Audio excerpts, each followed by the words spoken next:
샬롬.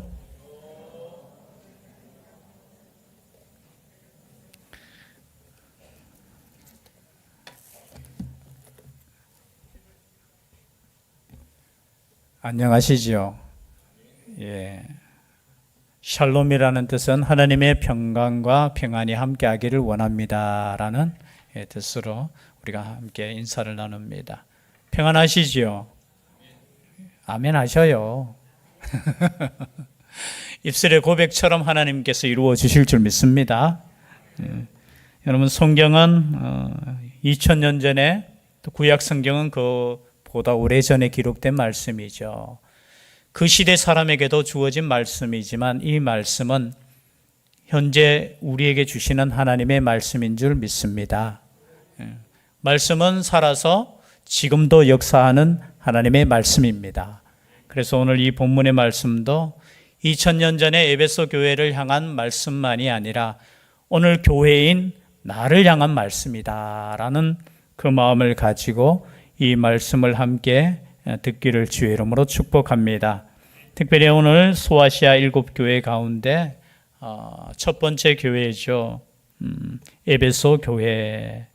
에베소는 에베소서도 기록이 되어 있을 만큼 유명한 교회입니다. 사도 바울이 2차 전도 여행 때 가장 오래, 어쩌면 복음 전하면서 2년 6개월 동안 복음 전한 곳은 에베소 교회밖에 없어요. 그 지역에서 복음을 전할 때 그럼 특별히 두란노 서원, 두란노는 사람 이름이에요. 장소 이름이 아니라 두란노 이 개인, 그죠? 책을 많이 가지고 있는 아마 도서관처럼 그곳에서 복음을 계속해서 전해서 하나님의 교회가 세워졌습니다. 그런데 이 에베소 교회는 항구 도시예요. 소아시아 보면은 이제 유럽으로 넘어가는 그 끄트머리에 있는 항구 도시인데, 소아시아 하면 지금 터키 지역이죠. 당시에 이 소아시아 지역의 수도라고 할 정도로 번창한 도시입니다. 인구가 당시 한 25만 명 정도였으니까 그 당시에 25만 명은 엄청난 거죠.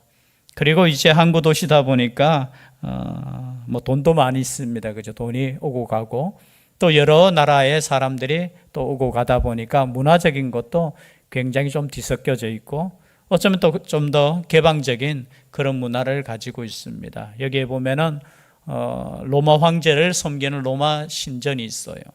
그럼 로마 황제를 섬긴다는 것은 우리는 뭐 우상 숭배 단순하게 이렇게 이야기하지만 당시에 로마의 신을 섬길 수 있는 신전은 아무 곳에나 못 만들어요. 그 신전을 만들 수 있다라는 것은 로마에게 있어서 그만큼 인정받은 도시, 그죠? 오늘날로 말하면은 잘 되는 도시. 그리고 여기에는 여러 가지 또 우상들의 신전들이 있습니다. 그 유명한 아데미 신전이 있죠.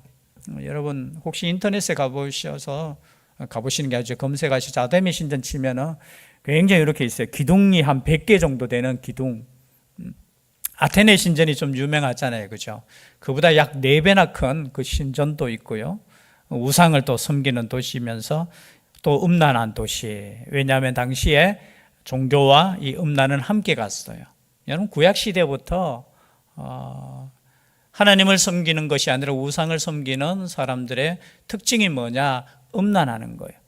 그 음란한 성을 통해서 자신이 믿는 신을 즐겁게 해주고 그것을 통해서 풍요롭게 하는, 그게 가나안 신들의 특징이고 당시 이방 신들의 특징이에요. 여러분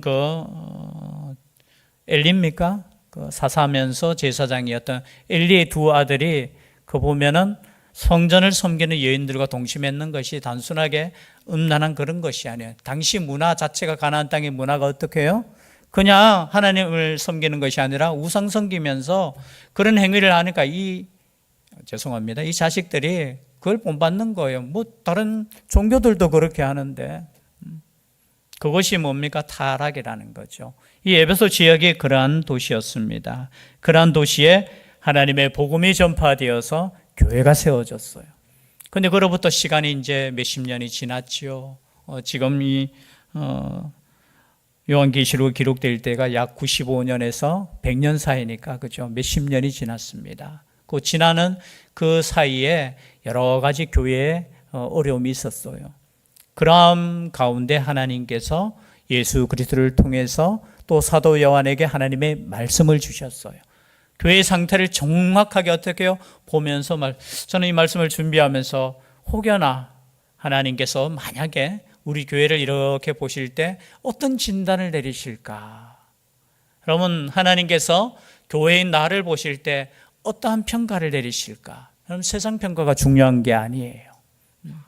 오늘 이 찬양에도 참 뒤에서 제가 들으면서, 제가 하나님 아닌데 들으면 아니죠. 같이 찬양을 마음속으로 올려드리면서 누구만 아시면 족합니까? 주님만 아시면 족한가? 근데 우린 자꾸 어떻게 해요? 그 족하지 못해요.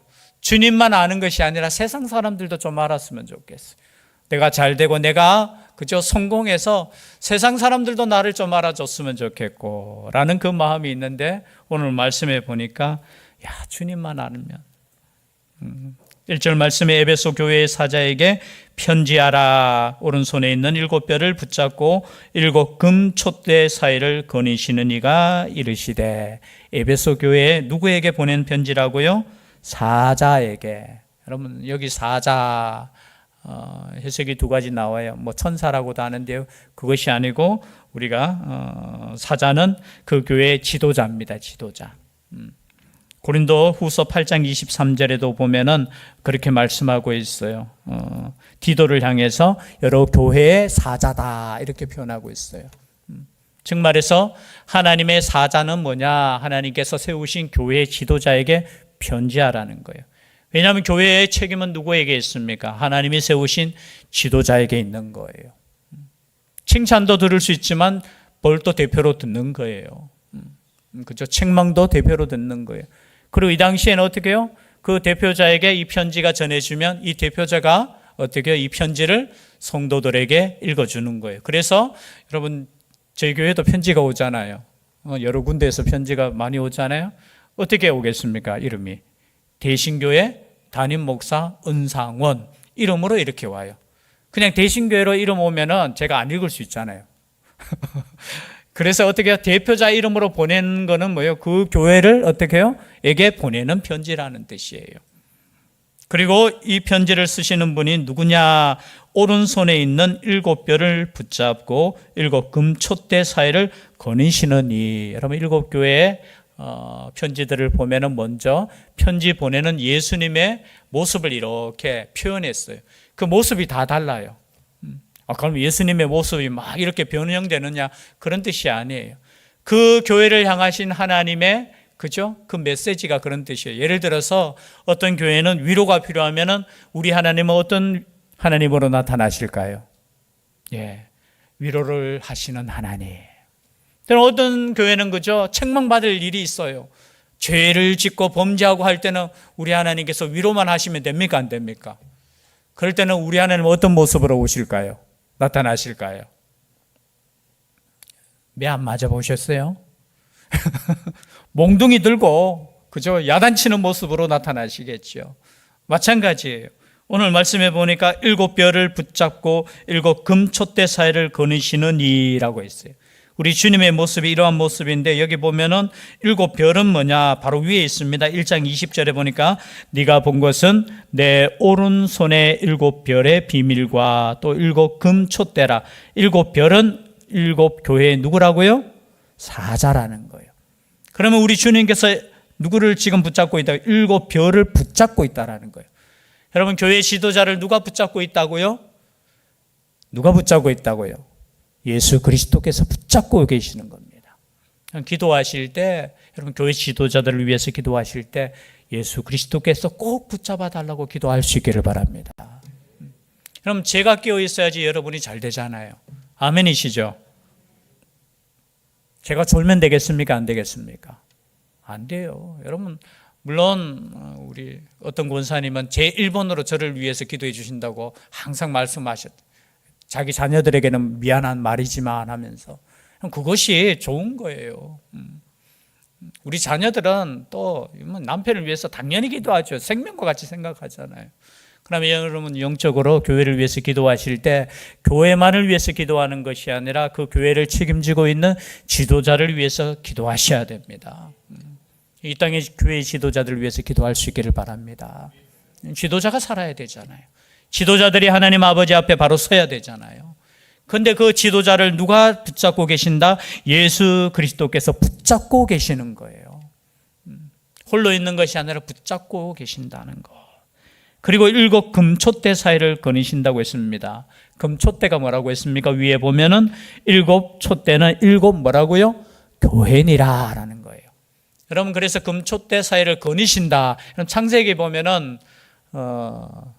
아담이 범죄했을 때, 그죠? 동산에 숨었을 때 나타나는 그 표현 자체가 하나님께서는 동산을 뭐 한다고 했어요?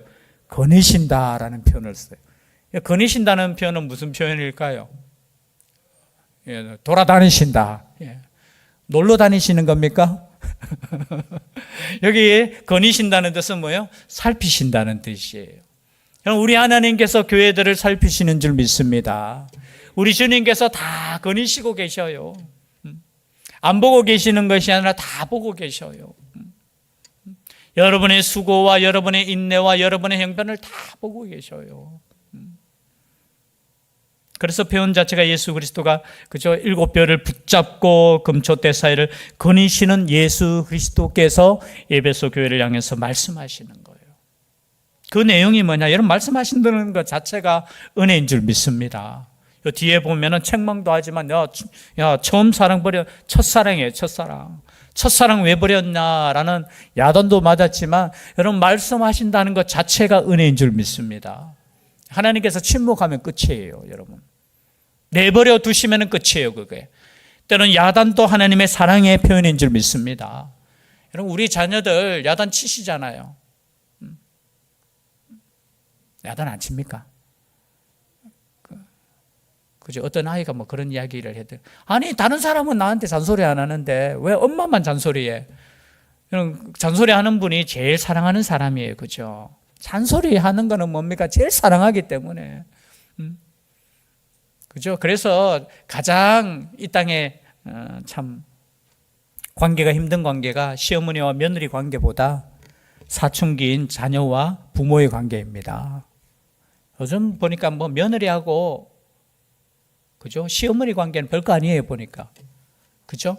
뭐 별로 만나지도 않는데. 그러나 매일 보는 거죠. 매일 보는 자녀와 부모의 관계, 어떨 때는 얼마나, 특히 지금 청소년들 둔 부모들 전쟁이죠, 그죠? 공부했으면 좋겠는데 그렇게 공부는 또 안 해. 그런데 그렇게 얼마나 그 집중력이, 또 게임은 얼마나 집중력이 뛰어난지 눈이 막 반짝반짝반짝 하면서. 근데 잔소리하고 싶어요, 하기 싫어요? 잔소리는 하기 싫지만 참 마음에, 그죠? 그러다가 한번 잔소리하면 그거 가지고 또, 그죠? 근데 잔소리 한다는 게 뭐예요? 무슨 뜻이에요? 아직까지 사랑한다는 거예요. 사랑한다는 거. 여러분, 하나님의 그 잔소리와 매도 사랑인 줄 믿습니다. 왜냐하면 우리에게 부모라는 그 마음을 주신 것은 하나님의 마음을 좀 알아라는 거예요. 우리 자녀들이 말 안 들을 때 여러분 이렇게 생각하시면 돼요. 나도 똑같이 하나님께 말 안 듣는다, 그렇게 회개하시면 돼요. 우리도 하나님께 얼마나 말 안 듣습니까? 내 고집대로 하고 내 마음대로 하고 그러면서, 그죠? 하나님 뭐 내 말 안 들어준다고, 내 기도 안 들어준다고 투정하고. 똑같아. 뭐 아이들 밥 투정할 때 여러분 우리도 말씀 투정하잖아요. 똑같아요, 모습이. 하나님 마음. 그러나 하나님께서 어떻게 해요? 2절 말씀해 보니까 내가 내 행위와 수고와 내 인내를 안다라는 거예요. 우리 주님께서 다 아시고 계십니다. 우리 아내분들이요, 우리 남편들이 다 알고 있어요, 여러분의 수고를. 보셔요. 아셔요. 모릅니까? 남편들은 좀 모르는 것 같아요. 압니까? 역시 우리 장로님, 제가 저 말을 내가 기다렸는데. 그것보다 우리 주님께서 더 아십니다. 우리 수고하셔요. 여러분의 형편 아시고 너의 행위와 내 수고와 내 인내를 알고 또 악한 자들 용납하지 아니한 거. 여러분, 이 땅에 살아가면서 여러분 얼마나 수고스럽습니까? 그죠? 날마다 그죠? 인내해야 되고 또 악한 자들 사이에서, 그죠? 그 악한 자들을 또 함께 또 죄는 짓지 말아야 되잖아요. 그러면 이 땅에 살아가는 거, 믿음으로 살아가는 거, 이건 만만한 거 아니에요. 또 당시에는 얼마나 교회가 핍박을 받았습니까? 요즘 예수님 잘 믿으면 그래도 목사님이 칭찬하고, 그죠? 옆에 있는 성도들이 칭찬하지만, 당시에는 예수 잘 믿으면 어떻게 해요? 어떻게 세상에서 그렇게 핍박을 했는지. 잘 믿는 것 때문에 감옥에 갇히고, 잘 믿는 것 때문에 직장에서 쫓겨나고, 잘 믿는 것 때문에 어떻게 해요? 비판받고 요거도 먹는 그 시대에 여러분 믿음으로 산다는 것 자체가 얼마나 힘든 시대. 그러나 이 에베소 교회의 성도들은 어떻게 해요? 수고하고 인내하고, 또 이 당시에는 얼마나 이단들이 많았습니까? 거짓 사도가 있었다는 거예요. 사도행전 20장에도 에베소 장로들과 헤어질 때 사도 바울도 야 조금 있으면 이 에베소 교회에 이리들이 들어올 것이야 경고했잖아요. 아마 그 경고의 말씀을 듣고 아마 살폈는 것 같아요. 누가 죄송한데요, 진짜인지 가짜인지. 당시에는 순회 전도자들이 많았어요. 그리고 자신의 지식을 가지고 철학을 가르치고 가르치고, 그죠? 그리고 진리를 가르치는데 엉뚱한 예수, 엉뚱한 복음을 때로는. 그런데 에베소 교회는 그것을 잘 분별했다는 거예요. 그러면 요즘 시대에 얼마나 진리를 분별하기 어려운 시대에 있습니까? 새로운 거 찾다가 이상한 데 빠져가지고, 그죠? 얼마나 힘든 시대에 살고 있습니까? 그런데 그 거짓된 것을 어떻게 해요? 이 에베소 교회는 냉철하게 또 하나님의 말씀에 충만해서 누가 가짜인지 안다는 거예요. 여러분 이렇게 될 수 있기를 바랍니다. 여러분 말씀을 딱 들어보면 알아요. 그 말씀이 어떻게 해요? 이게 2단인지 3단인지 1단인지 진리의 복음인지, 여러분 예수 그리스도만이 우리의 구원자 되심을 여러분 믿을 수 있기를 바랍니다. 여러분 세상에 어떤 사람도 어떤 가르침도 여러분 그거의 진리가 아니에요. 여러분 뭐 이것만이 진리라, 내가 가르치는 것만이 진리라 하는 사람이 가짜예요. 성경이 진리인 줄 믿습니다. 그리고 지금 현재 교회에서 선포되는 그 모든 말씀들이 저는 진리인 줄 믿습니다. 물론 실수할 수도 있죠. 목회자가 때로는 조금 잘못 해석할 수도 있죠. 그러나 여러분 예수 그리스도 외에는 구원자가 없음을 선포할 때 그것은 진리인 줄 믿습니다. 그것을 드러냈어요. 그리고 3절에 보니까 또 네가 참고 내 이름을 위하여 견디고 게으르지 아니한 것을 아노라. 여러분 누구의 이름으로 위하여? 예수의 이름을 위해 사는 인생이었다는 거죠. 내 이름을 위하여. 여러분 우리의 인생은 누구를 위하여 사는 인생입니까? 예수 그리스도의 이름을 위해 사는 인생입니다. 여전히 나의 이름이 드러나면 안 돼요. 나의 이름을 위해서 사는 인생이 되시면 안 됩니다. 우리는 예수 믿는 그 순간 나의 삶을 통해서 예수님이 영광 받으시면 돼요. 그런데 언제 영광 받으십니까? 우리가 성공할 때만 영광 받으시는 거 아니에요. 지금 에베소 교회는 얼마나 힘든 가운데 있습니까? 핍박과 환난 속에서 가난하고 힘든 그 가운데서도 예수 그리스도의 그 이름을 붙잡고 있다면 그것이 어떻게 해요? 예수 그리스도에게 영광이 되는 거예요. 여러분 제일 하나님께서 기뻐하실 때가 언제입니까? 내가 힘들고 어려울 때도 여전히 예수 그리스도의 그 이름을 붙잡고 있는 그 자체가 어떻게 해요? 가장 영광 받으시는 거예요. 지금 그것을 우리 주님께서 하시는 거예요. 네가 참고 내 이름을 위하여 견뎠다는, 여러분 예수의 이름을 위해서 견딜 수 있기를 바랍니다. 주의 이름을 위해서 여러분 헌신하다가 때로는 낙심할 때 있잖아요. 여기 게으르지 아니한다 이 뜻이 뭐냐? 원문에 보면 이런 뜻이에요. 낙심한다는 뜻이에요. 여러분 우리가 언제 게을러집니까? 낙심할 때 게을러져요. 낙심하는 거예요. 우리 아이들이 언제 공부 안 합니까? 시험 기간이잖아요. 보니까 시험 그죠? 열심히 했는데 수학을 열심히 막 공부했는데 어떻게 해요? 시험을 쳤어요. 잘 쳤으면 앞으로 더 열심히 잘하겠죠. 근데 시험 쳤는데 아이고 보니까 성적이 그냥 조금 못 나왔으면 괜찮은데 많이 못 나와서 낙심이 됩니까? 안 됩니까? 아유 뭐 해도 소용없네. 나는 우리 엄마 때문에 나는 수학은 못하는가 봐. 그때 누구 또 탓해야 돼요? 엄마 아빠 탓하면 돼요. 그렇죠? 그게 낙심하는 거예요. 여러분 주님의 일도 마찬가지예요. 주님의 일도 낙심 우리가 언제 게을러지느냐? 아이, 주님, 내가 열심히 했는데도 나의 삶에 변화는 없고. 아니에요. 우리 주님께서 다 알고 계셔요. 그럼 낙심하지 마시기를 바랍니다. 그 말은 즉, 게으르지 말라는 거예요.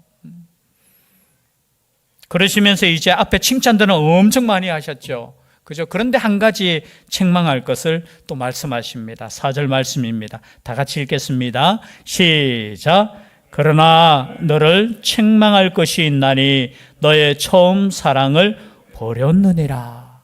여러분, 책망할 것 한 가지 있다는 거예요. 다른 건 다 좋은데 한 가지 딱 뭘? 처음 사랑을 버렸다는 거예요. 처음 사랑. 물론 이 처음 사랑에 대해서는 해석이 두 가지 나와요. 두 가지. 처음 사랑은 앞에 나왔던 행위, 수고, 인내, 그리고 열심 내는 거, 내 이름을 위하여 게으르지 않은 거, 그것을 잃어버린 것을 어떻게 해요? 처음 사랑을 잃어버렸다. 뒤에 보면은 내 처음 행위를 가지라고 했으니까 여기 5절 뒤에 보면, 중간에 보면 처음 행위. 처음에는 네가 이만큼 열심히 나를 위해서 사랑으로 열심히 했는데 왜 요즘은 게을러졌느냐라는 거예요. 그게 첫 번째 해석이고, 또 하나는 뭐냐? 여러분, 거짓 사도들이 있고 거짓 선지자들이 있고 그러다 보니까 사람의 마음이 어떻게 돼요? 사랑이 식어지는 거예요. 여러분, 마태복음 24장에도 보면은 그죠? 불법이 성하니까 사랑이 식어진다고 말세 때가 되면은, 불법이 너무 성하니까 어떻게 해요? 그냥 사람에 대해서 싫어져요. 그냥 사랑 자체가 식어져요. 저도 한동안 참, 제가 신천지 이단에 워낙 이렇게 이단이 설치니까, 이 신천지 이단이 어떠냐 하면서 제가 연구를 좀 많이 했거든요. 하면 할수록 화가 나. 이 가짜가 이 청년들을 꼬셔가지고 가정에서 완전히 가정도 무너뜨리고, 여러분, 복음은 절대 가정을 무너뜨리지 않아요. 여러분, 예수 잘 믿으면 남편만을 최고로 사랑하게 되어 있어요. 여러분, 예수 잘 믿으면은 자녀들이 부모에게 순종, 효도, 세상 아이들보다 더 잘하게 되어 있어요. 왜냐하면 성령이 임하시면은 그저 더 사랑하게 되어 있어요. 그런데 자꾸 저 사람이 의심하기 시작하고 이러면은 어떤 생각이 들어요? 저도 그래요. 보니까 그러다 보니까 그냥 미워져. 그리고 사람들 보면 저 가짜 아니야? 그러다가 보니까 주의 음성에, 그러면 안 된다는 거예요. 여러분, 이단을 보면 위에서 기도해 주셔야 돼요. 그들이 돌아올 수 있도록 기도하셔야 돼요. 자꾸 사랑이 식어지는 것 같아요. 사람을 봐도 의심하게 되고. 그냥 그거 위험한 거예요. 위험한 거. 교회가 어떻게 해요? 진리를 지키는 거는 좋아요. 근데 그거 지키려고 하다가 보니까 모든 것이 그것으로 가는 거예요. 마치 예수님 당시에 바리새인처럼 예수님, 하나님 잘 믿으려고 하는 그 열심히 막 비교하고, 나는 잘 믿어, 너는 왜 그렇게 못 믿어 하면서 정죄하고 비판하고, 그러다 보니까 하나님 사랑하는 마음은 그냥 잊어버리는 거예요. 그래서 예수님께서 너희들이 하나님을 아버지를 사랑하지 않는 거구나. 여러분, 옆에서 보면은, 아니, 저렇게 하나님을 사랑하는 사람들이 어디 있느냐고 말하는데 속마음은 그렇지 않은 거예요. 껍데기만 남았는 거예요. 그냥 껍데기만 남으시면 안 됩니다. 왜냐하면 이 처음 사랑을 버렸는 게 뭐냐? 그러면 어디서 떨어졌는지를 생각하고, 이 사랑이 어디서 떨어졌는 거예요? 어디서부터 이 사랑이 식었느냐를, 그걸 원인을 이렇게 찾으라는 거예요. 어디서부터 떨어졌는지 그 원인을 찾으시기를 바랍니다. 그리고 뭐 하라고요? 회개하라는 거예요. 그럼 처음 사랑 잃어버렸는 거는 회개할 일이라는 거예요. 그럼 세상에서 가장 회개할 일이 뭡니까? 다른 거 아니에요. 주님 사랑하는 마음, 옆에 있는 이웃을 사랑하지 못하는 그 마음이 회개하는 마음이에요. 회개해야 되는 마음이에요. 왜냐하면 사랑 잃어버리면 다 끝나는 거예요. 여러분, 요한계시록도 요한에 의해서 기록이 되어 있잖아요. 여러분, 요한 복음이나 요한 서신들을 보면은 특징이 있어요. 뭐냐면 사랑을 굉장히 강조해요. 그죠? 우리가 다 알다시피 요한복음 3장 16절에도 하나님이 세상을 이처럼 모아서 사랑하사, 사랑이에요. 하나님께서 우리를 사랑하신다는 그 내용이 성경 전체의 내용이에요. 여러분, 설교의 주제는 뭐냐? 제가 여러 가지 이렇게 저렇게 설교하지만 다른 거 아니에요. 하나님 아버지께서 우리의 아버지 되시고 우리를 사랑한다는 거예요.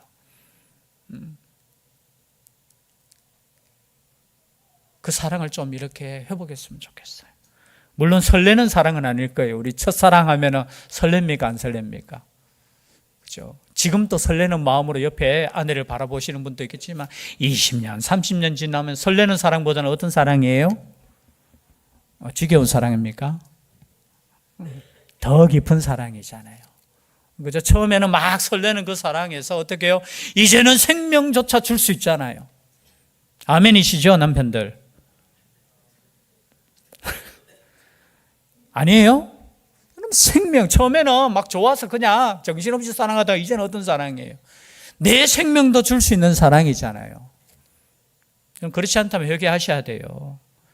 여기서 말하는 사랑은 주님만을 위한 사랑이 아니에요. 옆에 있는 사람을 향한 사랑이 회복되는 거예요. 지금 요한복음 3장 16절에도 그렇게 말씀하시지만 요한복음 13장에는 서로 사랑하라, 이게 계명이라고 말씀하셨어요. 여러분, 계명은 뭐 10계명도 있지만 그걸 한마디로 말하면 하나님 사랑하는 거, 그리고 옆에 있는 이웃을 사랑하는 거예요. 사랑은 나눠줄 수 없어요. 하나님을 사랑하면 내 옆에 있는 남편을 사랑하게 되고요, 나의 이웃을 사랑하게 되고요, 또 직장에서 나를 괴롭히는 그 분을 사랑하게 돼요. 나를 괴롭히는 사람을 위해서 어떻게 더 기도가 나오는 거예요. 이게 진짜 사랑이에요. 진짜 사랑. 나에게 잘해주는 사람만 사랑하는 거는 그건 사랑 아니에요. 진짜 사랑은 뭐예요? 예수 그리스도 안에서 모두를 사랑하는 거. 그럼 사랑할 수 있기를 바랍니다. 왼수 같은 누구라도 어떻게 해요? 그 사람을 위해서 기도하라고 우리 주님께서 말씀하셨어요. 우리 주위에는 왼수가 많아요. 그러니까 왼수를 사랑하라고 했죠. 우리를 핍박하는 사람 있어요? 없어요? 있어요. 그러니까 핍박하는 자를 위해서 뭐 하라고 했습니까? 기도하라고 했잖아요. 여러분, 기도하실 때 누가 나를 자꾸 괴롭혀요, 하나님 왜 이러십니까? 라고 말하면 안 돼요. 그 사람을 위해서 기도하고 그 사람을 사랑하라고 나에게 붙여주신 하나님의 그 크신 사랑의 명령이에요. 명령. 또 요한복음 21장에 우리가 다 알다시피 여러분, 다시 베드로를 부르실 때 어떻게 부르셨어요? 뭘 물으셨어요? 우리 주님께서 아시잖아요. 요한복음 21장에 보면은 너 나 사랑하니? 다른 거 안 물었어요. 야, 내가 가르쳐준 그 말씀 너 기억하고 있어? 아니에요. 너가 처음 나를 사랑했던 그 마음 아직까지 가지고 있냐? 그거예요. 우리 주님께서 우리에게 오셔서 묻는 거 한 가지예요. 너 나 사랑하니? 집에서도 마찬가지잖아요. 자꾸 이제 아내와 남편 자꾸 이야기가 나오는 가장 사랑의 관계잖아요. 근데 가장 때로는 미움의 관계가 될 수 있고요. 그리고 남남이 될 수 있는 그 관계예요. 가장 중요한 거면 가정에서 가장 중요한 것은 사랑이라는 거예요. 사랑. 그럼 사랑 빠지면 끝났어요. 끝났어. 오늘 집에 가셔서 물어보셔요. 당신 나 사랑해? 그러면 경상도 남자는 또 그렇게 이야기하죠. 이문디, 사랑하니까 내가 지금 살고 있지. 그렇게 대답하지만 그 대답이 사랑의 대답이에요. 사실은 그만큼 사랑한다는 거예요. 의심하지 말라는 거예요. 나만을 믿으라는 거예요. 요한일서의 말씀도 우리가 금요기도회 때 함께 나누었지만 그 주제가 뭐예요? 하나님의 말씀은, 하나님의 계명은 사랑이라는 거예요. 하나님은 사랑이시다라는 거예요. 그래서 계명을 지키는 것은 다른 게 아니에요. 믿음을 지킨다는 것은 다른 게 아니고 이웃을 사랑하는 것이 어떻게 해요? 믿음이라는 거예요. 이웃을 사랑하는 것이 예수님을 사랑한다는 그 말씀. 그래서 요한을 통해서 하나님께서 우리에게 주신 말씀은 한 가지예요. 사랑하라는 거예요. 사랑하라는 거.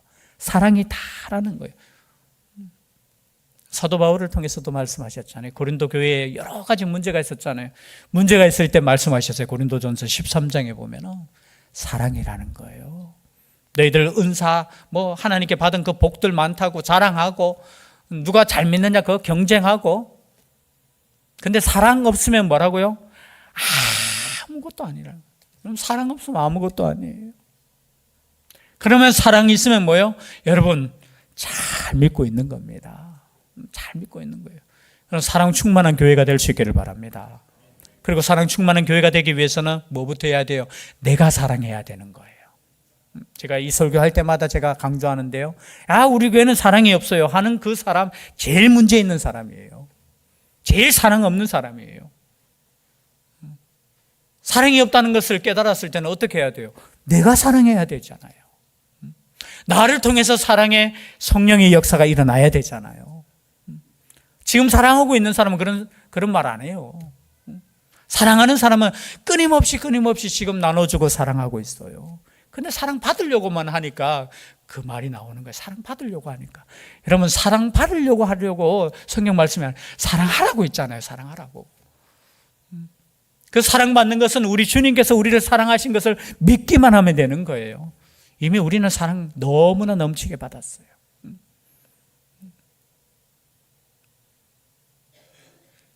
우리 자녀들도 보면 언제 제일 사랑받았습니까?